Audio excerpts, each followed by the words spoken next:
Ontem pensava sobre um filho na fé.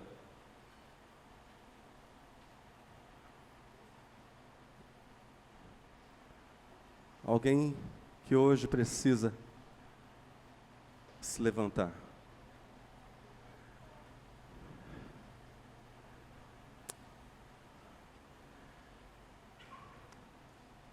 No domingo passado, antes de contar essa história para vocês, no domingo passado, contei alguns testemunhos do que o Senhor está fazendo em nosso meio, nas finanças da igreja, inclusive. Mas, meus irmãos, Deus é testemunha. Aliás, eu vou usar uma expressão que Paulo apóstolo usa em algumas das suas pregações, das suas cartas. Deus é testemunha do que eu vou lhes dizer. Minha alegria, meu regozijo pelo que Deus tem feito em nosso meio é, sobretudo, acima de qualquer coisa. Porque eu sei que isso serve para que mais pessoas sejam alcançadas com a mensagem do Evangelho. Se não fosse por isso, se não fosse por pessoas sendo alcançadas pela mensagem do Evangelho, tudo seria absolutamente vão.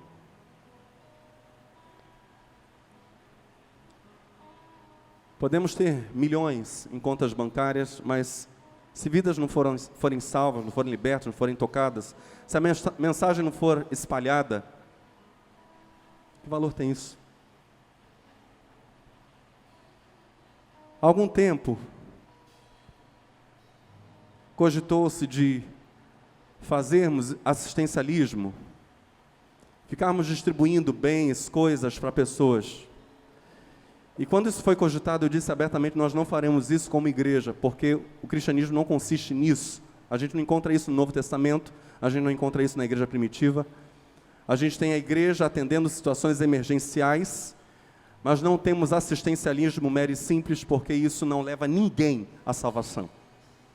Pelo contrário, as pessoas passam a olhar para as mãos do povo de Deus e torna-se desnecessário buscar o Deus que faz o povo de Deus prosperar.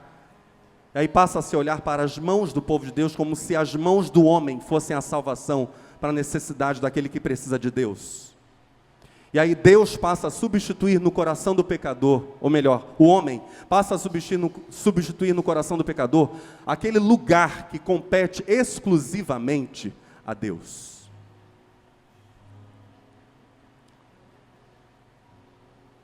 Quem puder pegar as coisas que estão sendo ditas aqui, vai pegando. Pois não é sem muita oração que essas coisas estão sendo ditas aqui hoje.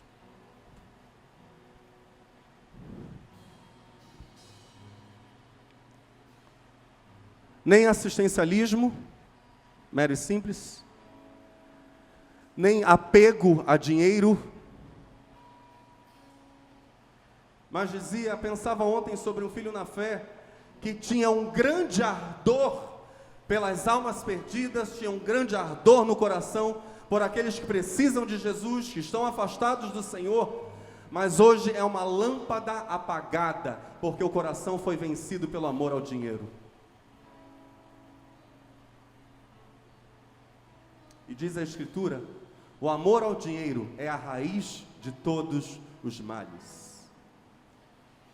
E por causa dessa cobiça, muitos naufragaram na fé, perderam os seus valores, perderam a sua essência cristã. Mas presta atenção, o problema não é apenas o dinheiro. Há um outro problema que tem feito muitos naufragarem na fé, que é o eros. Diga comigo, eros. Eros.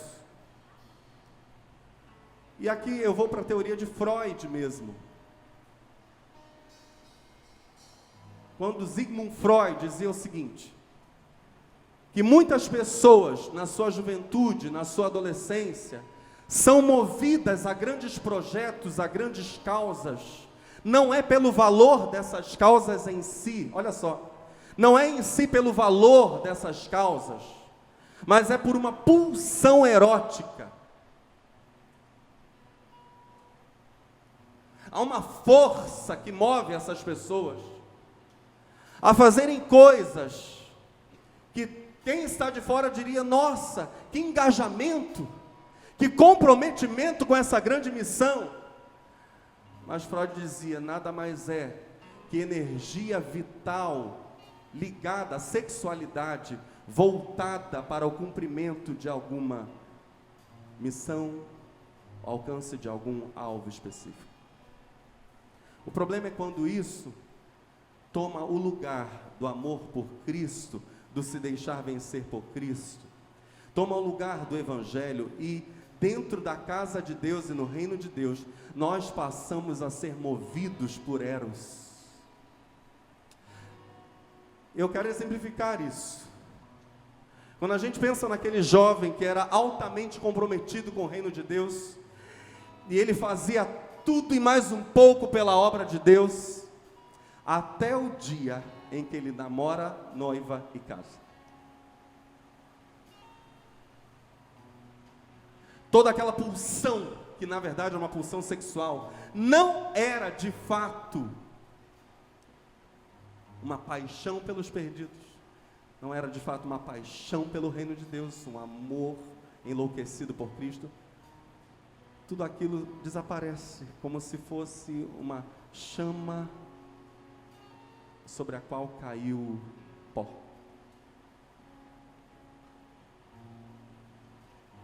Foi esse fogo.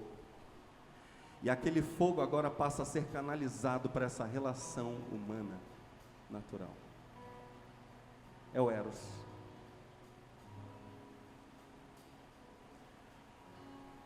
Deus quer que os nossos corações sejam vencidos pela cruz. Nem pelo dinheiro, nem pelo Eros, e não façamos obra de Deus movidos por pulsão da carne, mas por uma paixão profunda, porque Cristo de fato venceu o nosso coração. Nós olhamos para a cruz e dissemos: meu Deus, estou desfalecendo de amor. Não consigo viver sem o meu amor. Não consigo viver sem servir meu amado.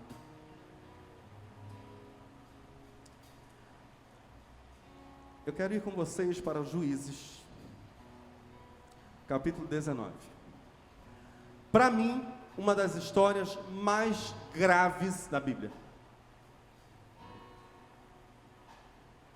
Para mim, um dos relatos, confesso a você, que humanamente falando, se eu não olhasse para esse texto com discernimento, eu diria no meu coração: meu Deus, esse texto não deveria estar na Bíblia. É pesado demais. Talvez alguns de vocês conheçam a história, talvez a maioria não, pois não é uma história muito falada. O levita e sua concubina, em várias Bíblias aparece com esse título. É uma leitura relativamente longa, mas eu peço que você ouça com muita atenção. De preferência, se sua Bíblia não for na mesma tradução que a minha, só ouça, por favor. Ok? Estamos juntos? Para que ninguém se perca na leitura, não se embole na história, para que a gente pegue tudo. Precisamos pegar toda a história. Naqueles dias em que não havia rei em Israel, houve um homem levita, que, peregrinando nos longes da região montanhosa de Efraim, tomou para si uma concubina de Belém de Judá. Uma esposa secundária, que não tinha os mesmos direitos da esposa principal, cujos filhos, por exemplo, não participavam da herança da qual participavam os filhos da esposa principal. Uma concubina é tomada por um levita, e o detalhe, essa concubina, que se torna mulher desse levita, desse homem cuja tribo era separada para auxiliar os sacerdotes, e tribo da qual saíam os sacerdotes também, eles eram levitas. Essa tribo separada, esse homem separado, busca essa mulher em uma terra chamada Belém de Judá. Conhecemos alguma personagem muito importante nascida em Belém de Judá? Qual é o nome? Jesus. Olha a continuação da história. Porém ela, aborrecendo-se dele, o deixou. Várias traduções dizem adulterou. Temos aqui alguém com adulterou? Adulterou. Essa mulher de Belém de Judá é esposa de um levita, é mulher de um levita, uma concubina de um levita, de um homem separado, de um homem de Deus, possivelmente. Adultera. Continuação do texto. O deixou, tornou para a casa de seu pai, a Belém de Judá, e lá esteve os dias de uns 4 meses, abandonou o levita. Está no pecado, olha só, está no pecado, está na sujeira, deixa o levita que a tomou por mulher, volta para a casa do pai, quebra um mandamento, não adulterarás, quebra o segundo mandamento, a pessoa que é casada tem que deixar, o quê? Seu pai e sua mãe, volta para a casa do pai, fica 4 meses, abandonou o marido. Seu marido, tendo consigo seu servo e 2 jumentos, levantou-se e foi após dela para falar-lhe ao coração. Essa expressão falar-lhe ao coração é uma expressão idiomática. Na verdade fala para dar-lhe amor, dar-lhe carinho. Ele foi cheio de amores, o homem era apaixonado por aquela mulher. Depois de 4 meses abandonado, lá vai ele. Mas é ela que eu amo. É ela que eu quero.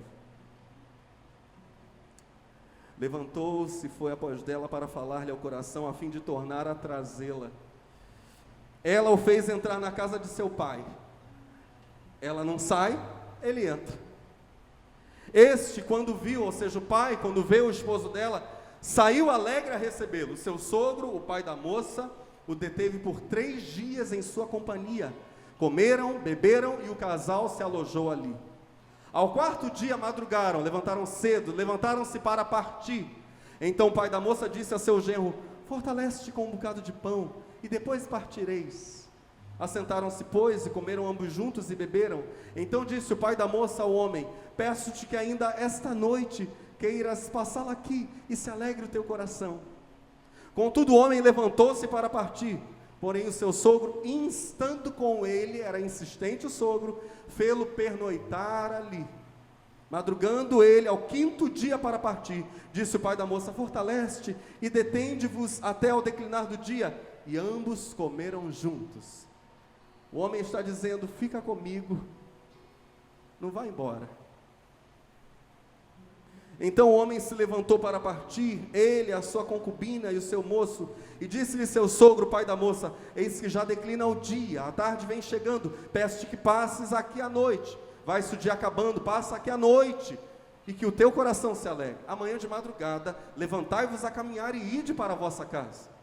Porém o homem não quis passar ali a noite, mas levantou-se e partiu, ao 5º dia. E veio até a altura de Jebus, que é Jerusalém, e com ele os 2 jumentos albardados, como também a sua concubina. E estando, pois, já perto de Jebus, e tendo-se adiantado declinar-se do dia, disse o moço a seu senhor: caminhai agora, e retiremo-nos a esta cidade dos Jebuseus, e passemos ali a noite. Nesse período da história, essa cidade ainda não era conquistada por Davi, ainda não era território de Israel.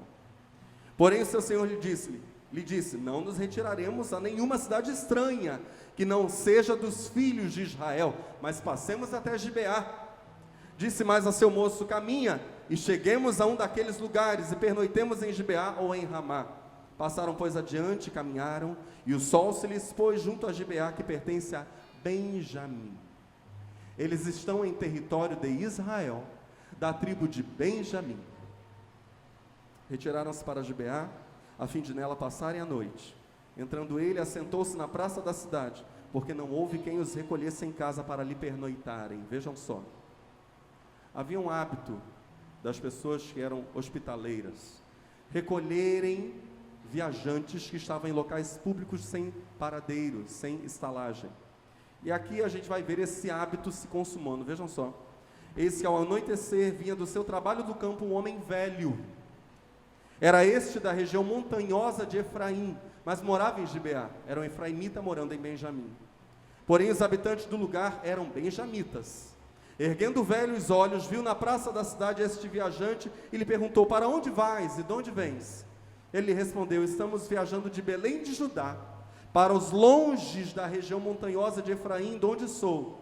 Fui a Belém de Judá e agora estou de viagem para a casa do Senhor, e ninguém há que me recolha em casa. Não houve hospitalidade em Benjamim. Ainda que há palha, disse aquele velho, e pasto para os nossos jumentos, e também pão e vinho para mim e para a tua serva, e para o moço que vem com os teus servos, de coisa nenhuma há falta. Ou seja, ninguém foi hospitaleiro, ainda que a gente não viesse a dar despesa. Temos tudo, temos todo o mantimento, só precisaríamos repousar em algum lugar. Então disse o velho: Pai seja contigo, tudo quanto te vier a faltar, fique a meu cargo, então somente não passes a noite na praça. Eu sei que você tem tudo, mas eu sou generoso, eu sou hospitaleiro, eu vou cuidar de você, vem comigo. Levou-o para a sua casa e deu pasto aos jumentos, e tendo eles lavado os pés, olha a extrema hospitalidade da qual Jesus não fez uso na casa de Simão. Esse velho lava os pés do levita, e tendo eles lavado os pés, comeram e beberam, enquanto eles se alegravam. Diga: enquanto se alegravam. Meus irmãos, depois de 5 dias de insistência do sogro do levita, alguma coisa estava acontecendo no coração dele. Ele diz: filha, meu genro, fiquem aqui, igual minha sogra fez quando eu disse para ela que voltaríamos na terça e não na quarta. Mas por quê? Vocês iam voltar na quarta, fica aqui. Só que aqui foi repetida a coisa, 5 dias. Eles saem, passam pelo território de Benjamim. O velho encontra na praça a ele e a seu servo e a sua concubina. Os leva para sua casa, lava-lhes os pés, dá feno para os animais, dá comida para os animais. E estão comendo e se alegrando, diz o texto. Eis que os homens daquela cidade, filhos de Belial, uma expressão que na Bíblia fala de gente má, não se sabe exatamente a origem da expressão, mas sempre se refere a gente que quer fazer perversidade. Enquanto eles se alegravam, eis que os homens daquela cidade, filhos de Belial, cercaram a casa. Isso lembra a história lá com Ló, e os anjos, ou os enviados de Deus que foram à sua casa. A mesma coisa acontece agora no território de Benjamim. No caso de Ló, livro de Gênesis, acontece em Sodoma, aqui acontece em território de Israel, em Benjamim. Cercaram a casa, batendo a porta, e o hebraico não fala de bater simplesmente, o hebraico fala de quase arrombar. Eles estavam golpeando a porta com toda a força, batendo a porta, e falaram ao velho, o senhor da casa, dizendo: traze para fora o homem que entrou em tua casa, para que abusemos dele. Coisa terrível.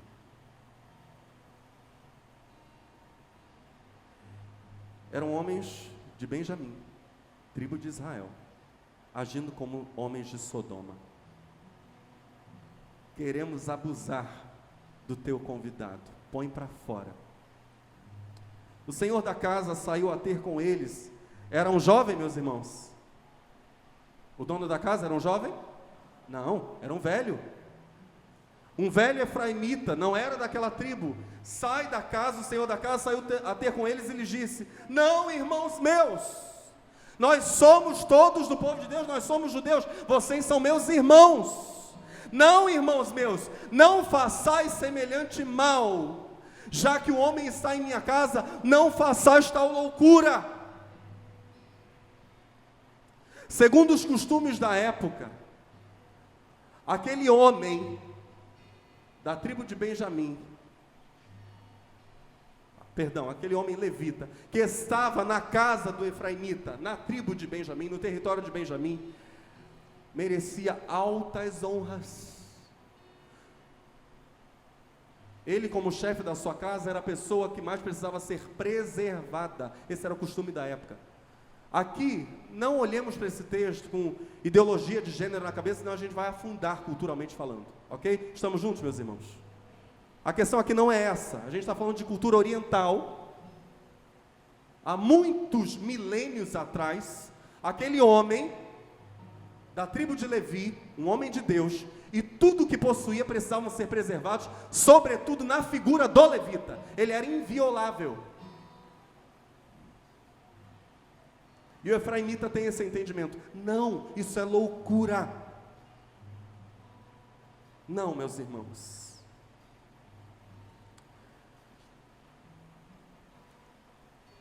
Já que o homem está em minha casa, não façais tal loucura. Minha filha virgem, e a concubina dele trarei para fora. O que melhor vos agrade, meu Deus. Humilhai-as a elas e fazei delas o que melhor vos agrade. Há mulheres aqui. Se vocês querem fazer alguma coisa, façam com mulheres. Mas não abusem do meu hóspede. Um hóspede que era levita. Porém, a este homem não façais semelhante loucura. Porém, aqueles homens não o quiseram ouvir. Então ele, o velho, pegou da concubina do levita e entregou a eles fora. E eles a forçaram e abusaram dela toda a noite até pela manhã. Coisa terrível. E subindo a alva, no amanhecer do dia, a deixaram. Ao romper da manhã, vindo a mulher, caiu à porta da casa do homem, onde estava o seu senhor, e ali ficou até que se fez dia claro. Ela que havia sido abusada toda a noite, agora cai ao chão, na porta do velho, da casa do velho, no amanhecer. Levantando-se pela manhã, o seu senhor, o esposo dela, o levita, abriu as portas da casa e, saindo a seguir o seu caminho, eis que a mulher, sua concubina, jazia à porta da casa, com as mãos sobre o limiar, nos limites ali da entrada da casa. Ele lhe disse: levanta-te. Detalhe, outro detalhe que não aparece aqui para nós, quando ele diz levanta-te, há na fala dele uma profunda indignação pelo que foi feito com ela. Há uma, eu vou dizer linguagem nossa mesmo, ele está com uma raiva tremenda. Ele está com muita raiva, o levita. Levanta-te. Só que o texto diz o seguinte: ele disse: levanta-te, vamos. Porém ela não respondeu. Então o homem a pôs sobre o jumento, dispôs-se, preparou tudo e foi para a sua casa. Chegando à casa, tomou de um cutelo e, pegando a concubina, a despedaçou por seus ossos em 12 partes. Ela estava morta e ele corta o cadáver dela em 12 pedaços, inclusive um para a tribo onde ela foi violada. 12 pedaços, um para cada uma das 12 tribos de Israel, incluindo Benjamim. A despedaçou por seus ossos em 12 partes, e as enviou por todos os termos de Israel. Cada um que a isso presenciava, aos outros dizia: nunca tal se fez, nem se viu desde o dia em que os filhos de Israel subiram da terra do Egito até o dia de hoje. Ponderai nisso, considerai e falai. E agora eu vou encerrar no início do capítulo 20 essa história. Saíram todos os filhos de Israel, e a congregação se ajuntou perante o Senhor em Mispá, como se fora um só homem, desde Dan até Berseba, como também a terra de Gileade. Os príncipes de todo o povo e todas as tribos de Israel se apresentaram na congregação do povo de Deus em número de 400.000 homens de pé que puxavam da espada. Ouviram os filhos de Benjamim que os filhos de Israel haviam subido a Mispa, Disseram os filhos de Israel: contai-nos como sucedeu esta maldade. Então respondeu o homem levita, marido da mulher que fora morta, e disse: cheguei com a minha concubina a Gibeá, cidade de Benjamim, para passar a noite. Os cidadãos de Gibeá se levantaram contra mim, e à noite cercaram a casa em que eu estava. Intentaram matar-me, e violaram a minha concubina, de maneira que morreu. Então peguei na minha concubina e a fiz em pedaços, e os enviei por toda a terra da herança de Israel, porquanto fizeram vergonha e loucura em Israel. Eis que todos sois filhos de Israel. Eia, dai a vossa palavra e conselho neste caso.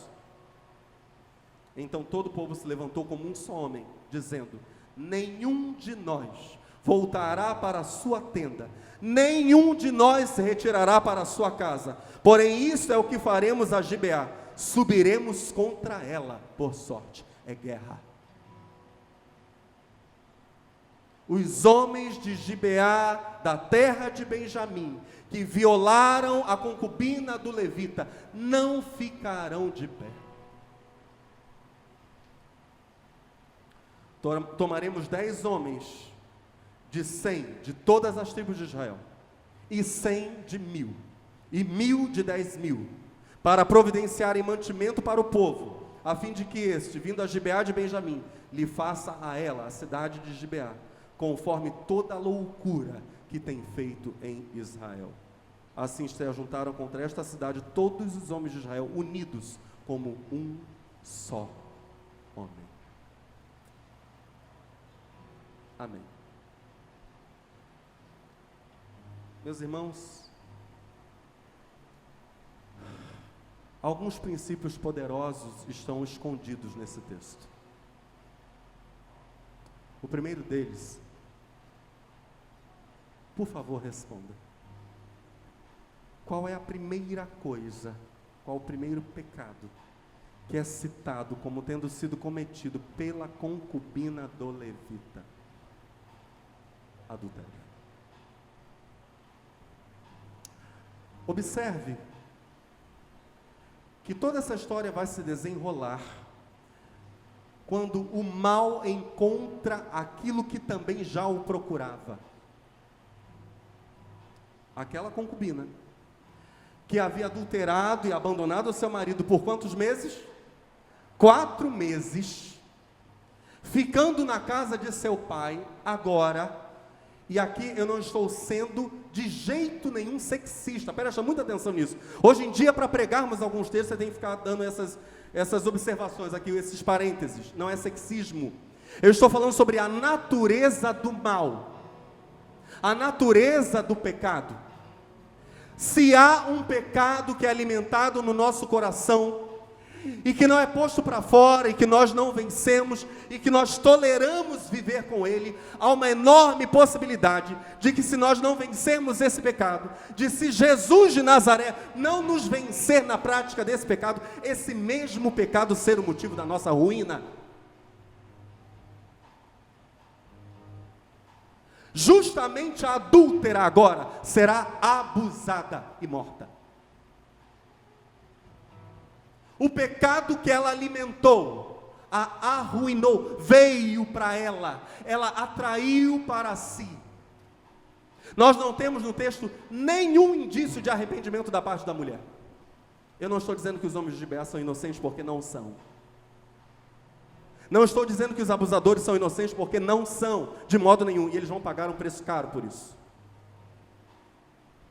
Mas aquilo que nós deixamos se assenhorear do nosso coração, se não for Jesus, será possivelmente o motivo da nossa ruína.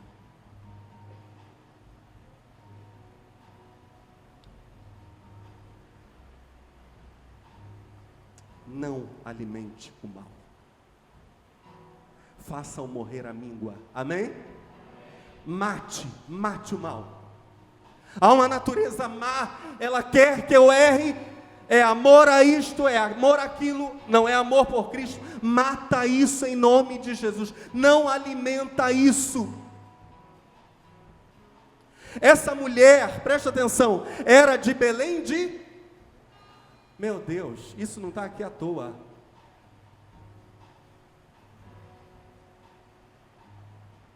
é gente da terra do Messias. Jesus virá de Belém de Judá. Nunca foi vontade de Deus, nem o adultério, nem o abuso, nem o assassinato, nada disso. Deus não queria nada disso. Um levita toma por concubina. Você será mulher de um homem de Deus. E ela diz: não é isso que eu quero pecado.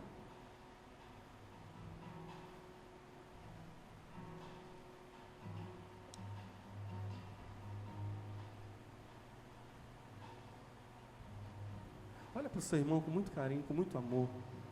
Diz para ele: meu irmão, minha irmã, em nome de Jesus, mata o mal. Corta pela raiz, vai lá, ó. Pum. Corta pela raiz, vai. Não olhe para ele como se ele fosse inofensivo, o mal não é inofensivo. Vai lá, pá. Este machado está posto à raiz das árvores. Deixa Jesus cortar com o machado. Amém? É a inveja, é o despeito, é a mágoa. Mata isso. É uma briga familiar que não se resolveu nunca. Sabe aquela situação, aquele caso de pessoas que brigam, ofendem, fazem, acontece, no dia seguinte não pedem perdão e agem como se nada tivesse acontecido? Mata isso.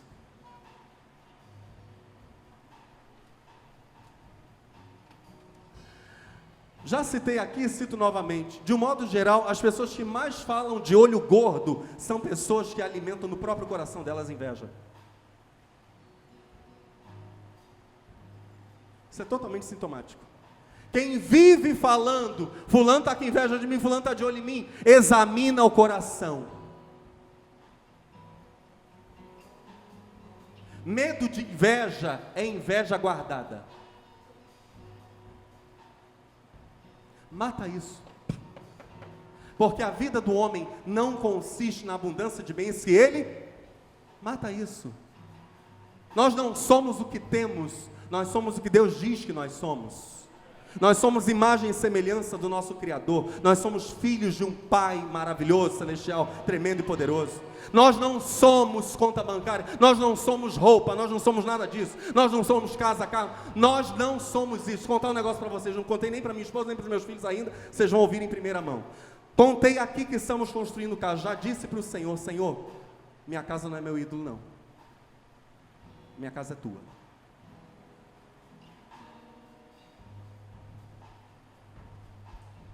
Tiver que entregar a casa, meus irmãos, olha, vou falar, hein? Se no final da construção Jesus diz, não falou ainda, no final da construção Jesus diz, agora oferta, tranquilamente, eu não pensaria duas vezes, minha esposa me conhece. Não é fácil, construir não é brincadeira não, quem já construiu sabe disso, não é brincadeira, mas a vida de um homem não são seus bens, não são. Nós temos uma alma eterna. Tudo isso aqui vai ficar, meus irmãos. Amém? Vai ficar mesmo. Não estou falando que é errado você querer conforto. Deus nos fez para o belo. Deus colocou Adão e Eva no jardim maravilhoso. Mas nada disso diz o nosso valor, nem nada disso pode se interpor entre nós e a cruz de Cristo. Mata. Se você está percebendo algo no seu coração, meu Deus, eu não estou conseguindo vencer isso, estou lutando sozinho, chega para o irmão, chega para uma irmã, vai para o seu líder de célula, chega no seu pastor, na sua pastora, mas abre o jogo e diz, eu não estou conseguindo vencer, preciso de ajuda.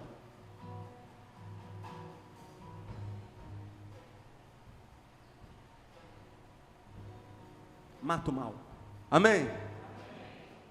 Segunda verdade que eu quero ressaltar aqui. Meus irmãos, vocês não acham estranho que o pai da moça tenha insistido por 5 dias que eles não fossem embora?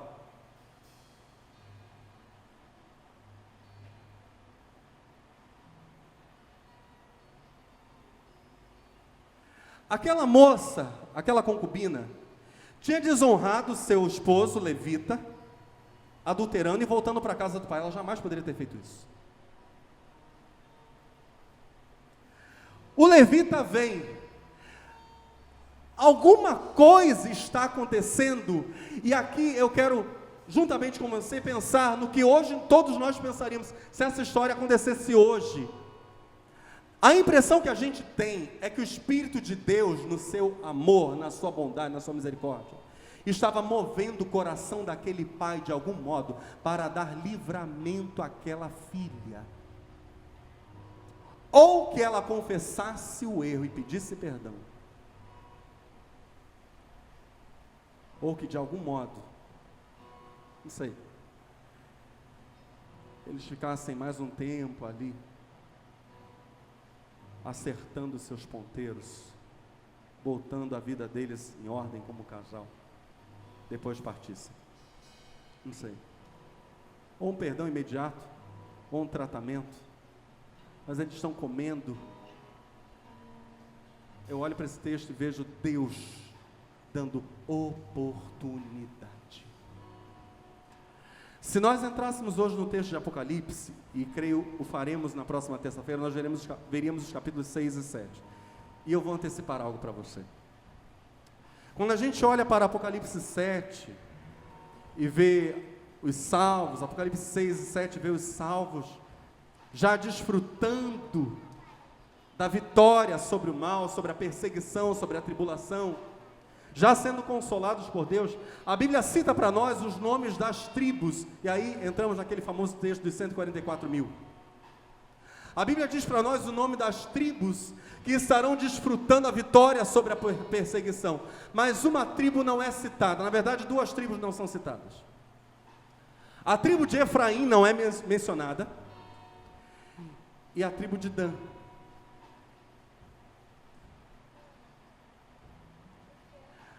A tribo de Efraim não é diretamente mencionada, mas em lugar dela é citada a tribo de José, e José era pai de Efraim e Manassés. Então, ao ser citado José em Apocalipse, está sendo citada indiretamente a tribo de Efraim. Estamos juntos? Ele era o pai de Efraim.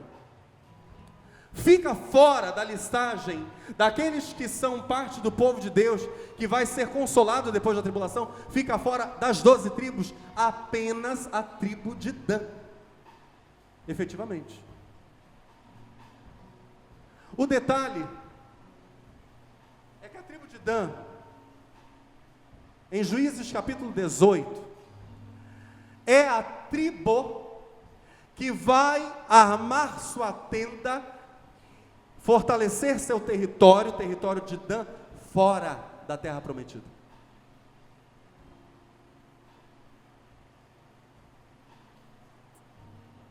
Entre os sidônios. Juízes 18. Agora, olha só como Deus é gracioso, e eu quero ressaltar para vocês um Deus que dá oportunidade.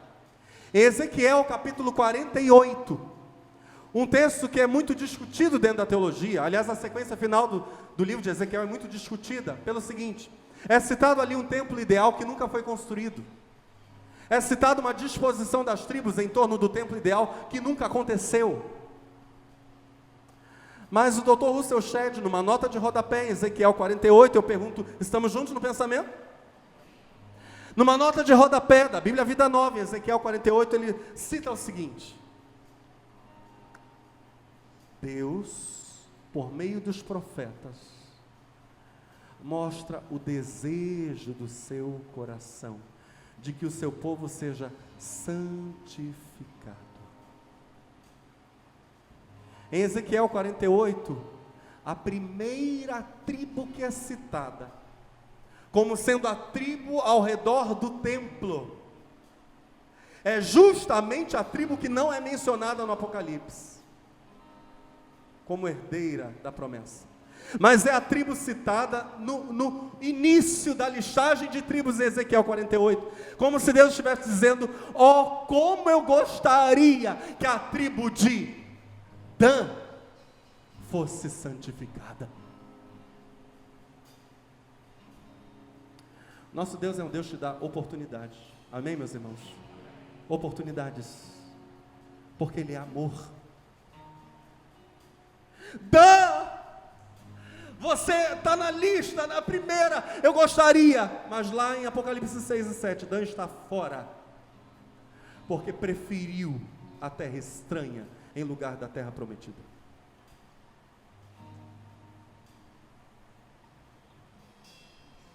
Agora, por meio do Pai, o Senhor está dando chance para a concubina.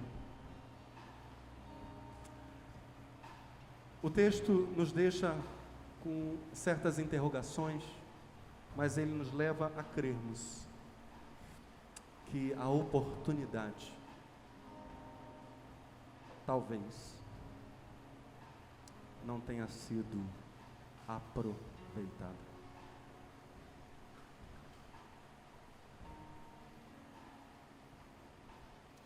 Terceira e última lição que eu gostaria de destacar com você agora. A mulher era de que lugar mesmo? Estamos juntos? De onde?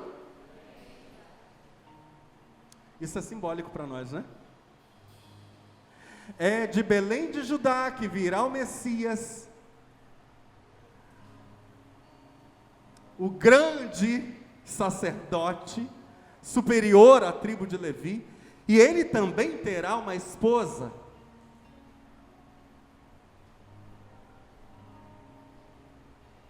Qual o nome da esposa do Messias? A igreja. Observa o seguinte detalhe histórico. Até este momento, no livro de Juízes, as tribos lutavam cada uma por si. Israel estava dividido.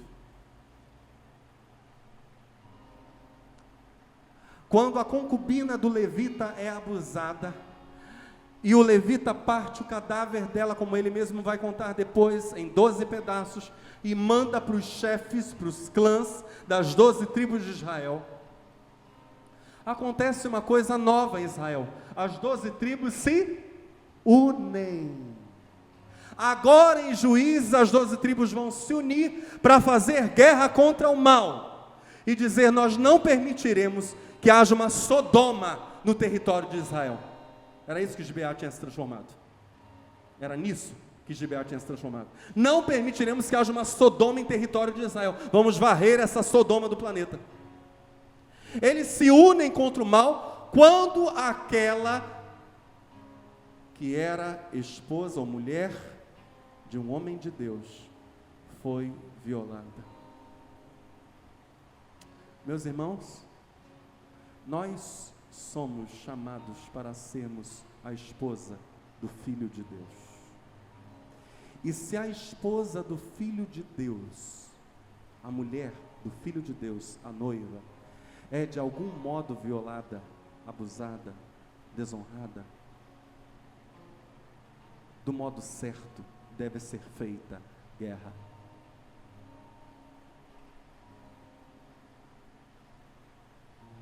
Pois não pode jamais ser violada a mulher do Filho de Deus.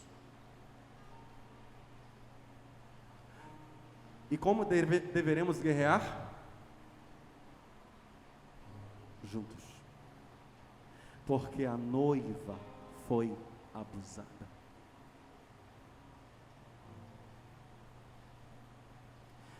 Paulo apóstolo vai dizer que se alguém destruir o tabernáculo de Deus que sois vós, Paulo diz. Quem conhece o texto? Se alguém destruir o tabernáculo de Deus que sois vós, Deus o destruirá. Isso está no Novo Testamento, isso não é Velho Testamento não, isso é Novo Testamento. Deus se encarrega de fazer a guerra. Pastor, a mensagem hoje está pesada.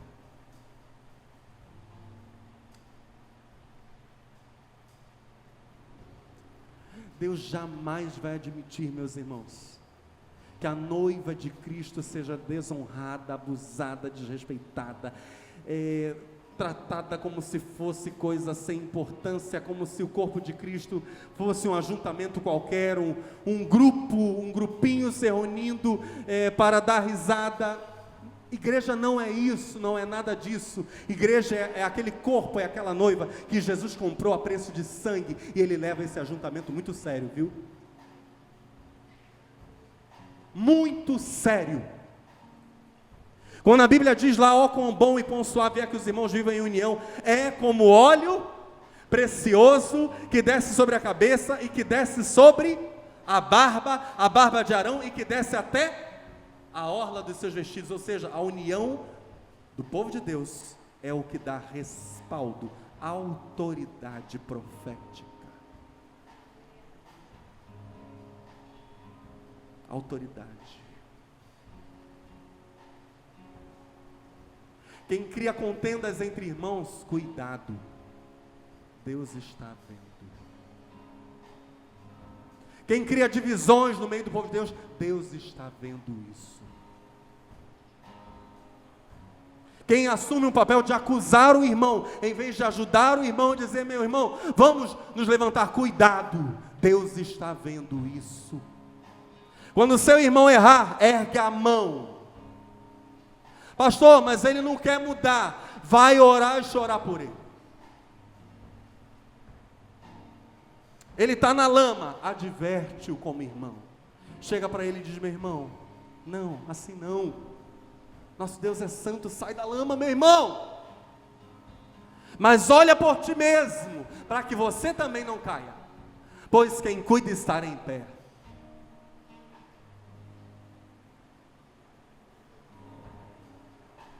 Estamos juntos, meus irmãos? Estamos juntos? Cuida do corpo de Cristo. Você notou que teu irmão está fraco? Vai lá. Meu irmão, você não está sozinho.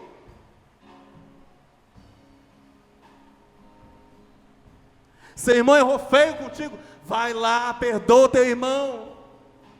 Abençoa o teu irmão. Lembra, se alguém violar a noiva de Deus, Deus faz guerra contra essa pessoa. Não viole a noiva de Deus.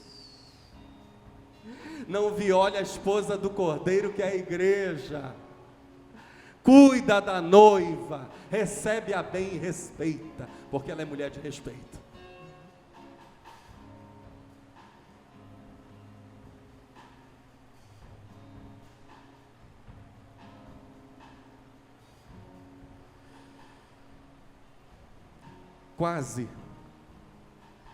Quase a tribo de Benjamim desapareceu completamente do mapa. Quase não houve mais Benjamim em Israel, porque as 12 tribos fizeram guerra por causa desse ultraje. Nessa noite, o Senhor nos convoca a abrirmos guerra contra o mal, a amarmos a igreja e amarmos o nosso próximo, a dizermos para ele em qualquer contexto, que o Senhor o ama e que nós o amamos e queremos que ele se levante para a glória de Deus. Em qualquer contexto, respeitar o corpo de Cristo. Em qualquer contexto, honrar a noiva do Cordeiro. Por favor, fique de pé no seu lugar.